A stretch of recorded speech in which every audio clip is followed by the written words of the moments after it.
ជាផ្សារតនីត្រាក៏ចំដើមស្រងពេលនេះមិនដូចពេលមុន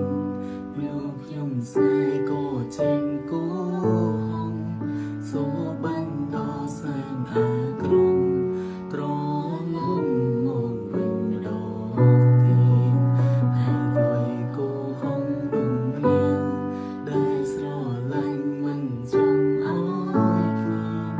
តែក្រំទុំវើរួមពីជ្រាបចោលពីពេញខួរក្បាលតែជឹងនេះជាគ្មានស្វាយខ្ញុំហឹងហើយខ្ញុំចង់ស